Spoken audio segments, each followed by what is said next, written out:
ជំរាបសួរនិងសួស្តីអ្នកទាំងអស់គ្នាឥឡូវជួបខ្ញុំទីរៃបន្តពីវីដេអូមុនខ្ញុំបាននិយាយអំពីការបង្កើត account នៅក្នុង Figma ហើយនឹង add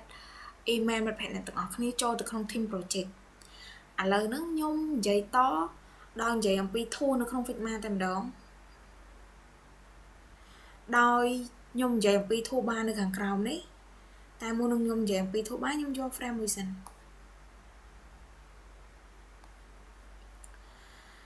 ដែលខ្ញុំនិយាយអំពី toolbar ចាប់ពីខាងនេះទៅតែម្ដងដែលមាន mouse scan hand tool ដែលខ្ញុំនិយាយអំពី mouse មុន mouse ហ្នឹង mouse tool ហ្នឹងប្រើសម្រាប់ផ្លាស់ទី object ឬក៏ frame ដូចយើងអស់វាតាណាអីចឹងទៅនេះដោយយើងមិនបាច់ចាំគិតថាអត់បានអីចឹងណាយើងអាចរំកិលវានៅក្នុង Canva ហ្នឹងដោយខិតតាណាក៏បានដែរនឹងវាជា frame ធម្មតាទេហើយខ្ញុំនិយាយអំពី mouse ហ្នឹងវាប្រើសម្រាប់អញ្ចឹងបន្ទាប់មកខ្ញុំនិយាយអំពី hand tool ដែល hand tool ហ្នឹងយើងអាចធ្វើដូចមិញដូចគ្នាប៉ុន្តែបើសិនជាយើងមាន frame ច្រើនអញ្ចឹងវាអត់អាចប៉ះពាល់ទៅដល់ frame ដទៃទៀតនៅខាងហ្នឹងទេយើងអាចទាញតែមួយទេ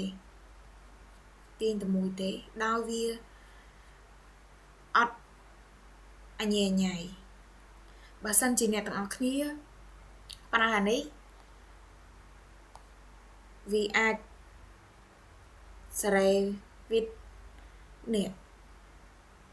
left right របស់អ្នកទាំងអស់គ្នានៅក្នុង Canva ហ្នឹងប៉ុន្តែបើសិនជាយើងប្រើ hand tool វាអត់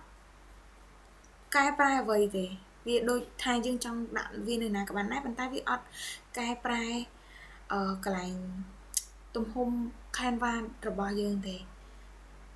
ឡូវខ្ញុំបានបញ្យល់អំពី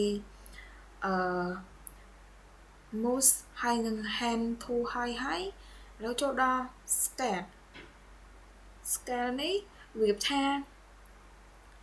យើងអាចzoom វាទូចឬក៏ឲ្យធំប៉ុន្តែវានៅទំហំដដែលអញ្ចឹងវាអត់ពិបាកថាយើងទាញទៅត្រូវប្រើ shift ចុចគៀននេះអីអត់ទេឬក៏យើងអាចមើលទៅសេរីវាអត់ស្អាតអីអញ្ចឹងពេលយើងចុចscale ហ្នឹងទៅយើងចុចទៅវាជាទំហំដដែលហ្មងតែគ្រាន់ថាវាអាចរីករួមទូចធំអីចឹងទៅឃើញអានេះវាអត់ edit ទៅណាទេវានៅទំហំដដែលតែក្រៅពីហ្នឹងពេលយើងចុចទៅវាកែប្រែទាំងអស់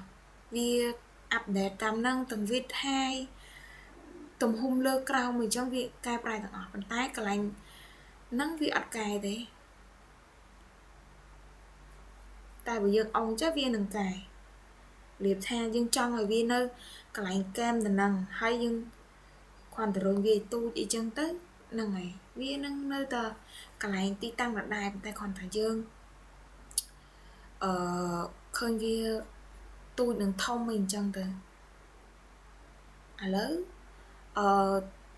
ការបញ្យល់អំពីtoolbar នៅខាងក្រោមហ្នឹងថ្ងៃហ្នឹងខ្ញុំលើកយកមកបញ្យល់ tool តែ3ទេ